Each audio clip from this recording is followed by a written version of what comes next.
आज की इस कहानी का नाम है उल्टे पैर। शंकर जब से शहर आया था बहुत बदल गया था। छोटे से गांव से आया एक सीधा साधा युवक शंकर वहां के सम्माननीय गिरजा पंडित जी की पहली औलाद।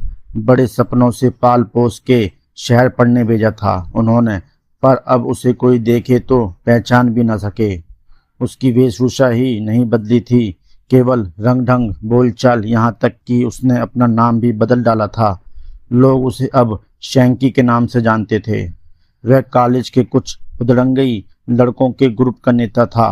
कहीं किसी को पीटना हो, छेड़छाड़ करनी हो, सबसे आगे रहता था।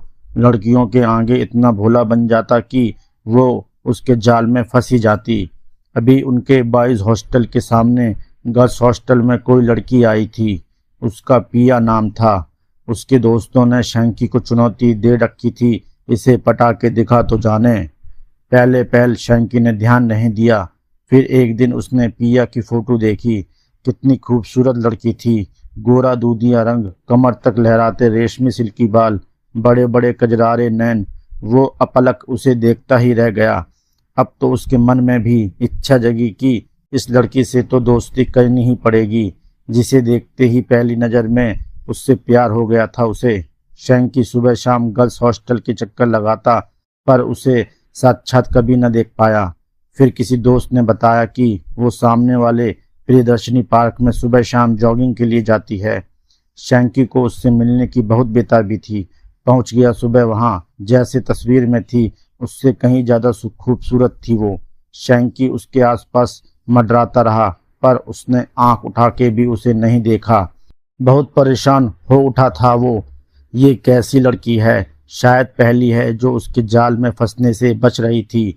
इसने तो आंख उठा के भी उसे नहीं देखा, ऐसे कैसे? शैंकी के अहम को बहुत चोट पहुंची इस बात से। वो चिड़चिड़ाने लगा था, अब बात बात में खूंखार हो उठता। चाह के भी पिया की बेरुखी उसे सहन न होती। जितनी कोशिश करता उसे भुलाने की, वो और ज्यादा दिमाग में आती। एक दिन शाम को हल्की धुंध सी छाने लगी थी। वो पार्क में घूम रहा था कि पीछे से किसी आवाज ने उसे बढ़ते कदम को रोक दिए। एक सुरीली मीठी सी आवाज उसे पुकार रही थी, हेलो शैंकी। वो पीछे मुड़ के देखने ही वाला था कि आवाज ने उसे रोक दिया। पीछे मुड़ के मत देखना कभी भी, मैं वही हूँ जिसको बहुत दिनों से तुम पाना चाह रहे थे। बेसाख्ता वो बोला, क्या तुम पिया हो? वो सुरीली आवाज में हंसी, क्या बात है, दाद देनी पड़ेगी तुम्हारी, लेकिन ध्यान रखना कभी मुझे पीछे मुड़ कर न देखना। तो आप मेरे बराबर आ जाइए ना, शैंकी ने उस लड़की से कहा। नहीं, ऐसा नहीं हो सकता, वो बोली। क्या मैं इसका कारण जान सकता हूँ? वो दबे स्वर में बोला। इतना बोलने वाले लड़के मुझे पसंद नहीं। पीछे से आवाज का सुरीलापन कम होता जा रहा था। ओ हान, नहीं, पीछे मना किया ना, बार बार चेतावनी नहीं दूंगी। अचानक शैंकी को कोई मजबूत हाथ अपनी गर्दन पर महसूस हुए।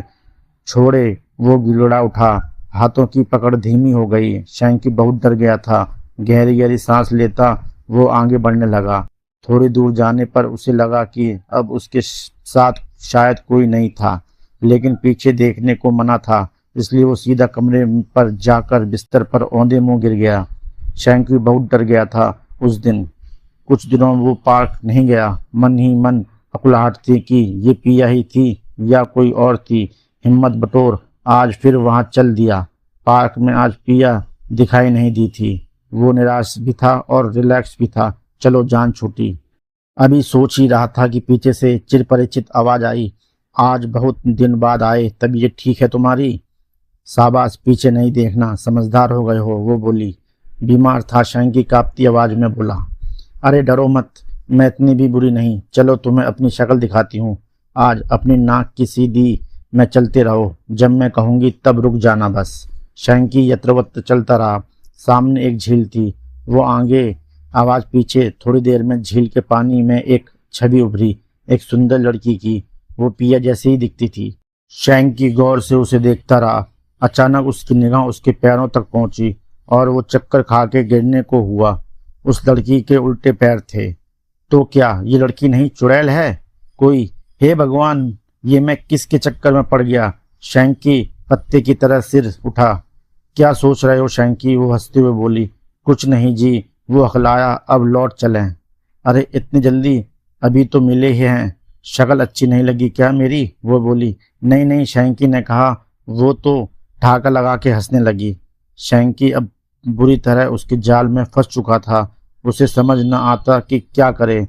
बीमार डरा हुआ रहने लगा हर वक्त। उसके दोस्त परेशान कि इसे क्या हो रहा है आजकल।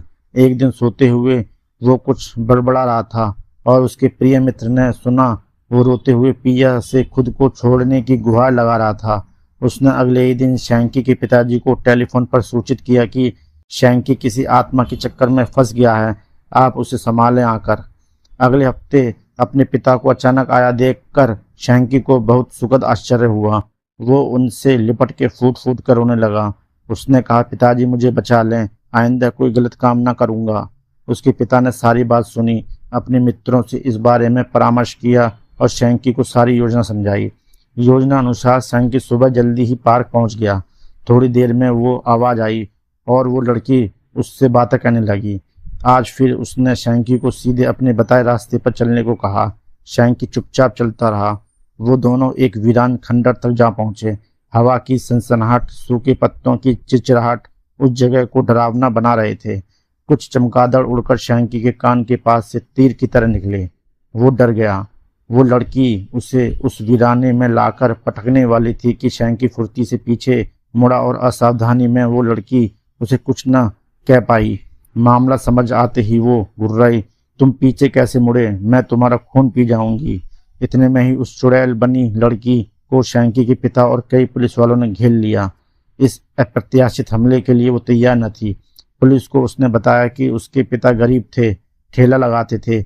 एक बार किन्हीं रसूखदारों ने उनसे उनका ठेला छीन लिया, उन्हें मार डाला। तब उनका परिवार भूखे मरने लगा और तब से उसने ये उल्टे पैर लगाकर चुड़ैल बन लोगों को लूटना शुरू किया। वो मानव अंगों की तस्करी भी कराती थी। उसके बताने से समाज के कई इज्जतदार लोगों के नाम भी सामने आए। शैंकी ने अब तौबा कर ली थी कि पढ़ने आया था शहर, बस पढ़ूंगा, बाकी फन्ने का नहीं बनना अब।